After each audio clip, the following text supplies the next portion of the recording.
Hi guys, my name is Jordan Lubin and I am doing my informative speech on the negative effects of social media on a teenager's mental health. So I printed this form out for you guys. It is a picture of all of the different social media platforms that teenagers across the world engage in today. Social media has become such a phenomenon, is so widely used, and is growing at an accelerated pace, and research cannot yet keep up with this fast growth. There are countless negative effects of social media, and these negative effects unfortunately cause mental harm to the teenagers who use it.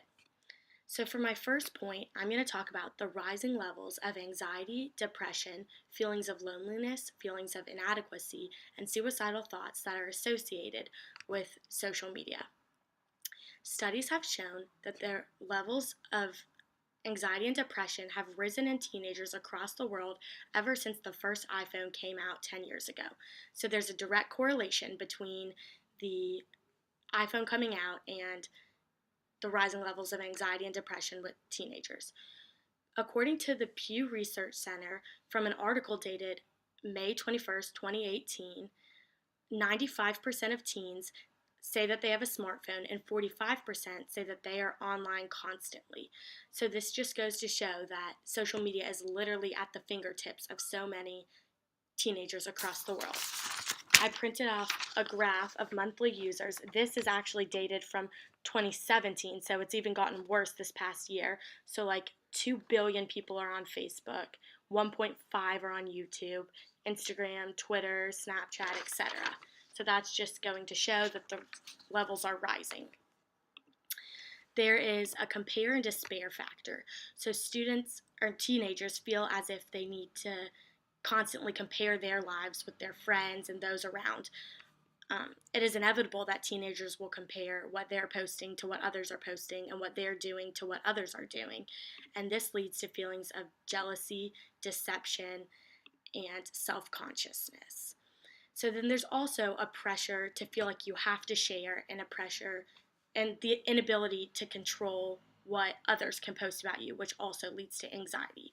So, for example, social media has become all about how many likes you get on a picture and how many comments you get and how good you look and how many friends you have rather than the actual content that you're posting. And then there's also the factor that people can post about you without your permission. So if you're doing something that you don't like or that's not appropriate or that you don't want on the internet, you lose that whole control and sense of privacy for yourself. And those in itself can lead to negative mental health and rising levels of anxiety and depression. So what has research done in regard to social media and mental health? So after researching this topic, there seems to be a direct correlation with the amount of time one spends on social media and the amount of negative effects one has. So researchers are saying that if teenagers lessen their time on social media, the impact could be minimized, which could be a good thing for a lot of people. Teenagers are losing the face-to-face interaction that many people get. So, for example, teenagers lose contact with each other and they can't talk to adults properly, and they use texting lingo and papers, and they lose that personal touch that life has to offer from constantly being online. And there's a new research that is showing that's talking about causation, not just correlation. So for a long time, research was showing that social media was correlated to the rising levels of anxiety, so it was related to it. But now, more recent studies are showing that social media is actually the cause of the anxiety rather than just being related to the anxiety. So educating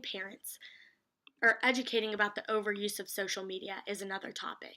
Parents need to set parameters. For example, they need to limit the time their teenagers and children spend on these websites. They need to monitor which websites they're using to make sure it's age level appropriate, etc. Parents need to lead by example, and all adults. So if one is preaching to their children, there's horrible negative effects, it's causing rising levels of anxiety and depression. A parent needs to practice what they preach, because children and teenagers look up to their parents in many different aspects. So if a parent is saying how bad it is and then is on social media constantly, it doesn't send the correct message to the teenagers. And then if guided in a way to properly handle social media, teenagers are more likely to take a responsible approach and be able to minimize all the negative effects, which would lead to better health issues. So, social media has changed the ways in which teenagers view the world, view each other, and view themselves.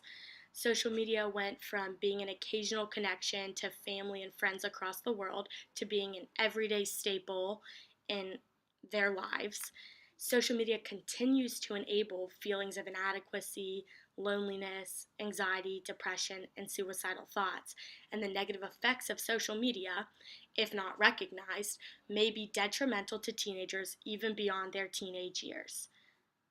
So I hope you were able to learn something about the negative effects of social media on a teenager's mental health, and that you can pass this message along to other people, to families, friends, loved ones, so that they can minimize these effects as well.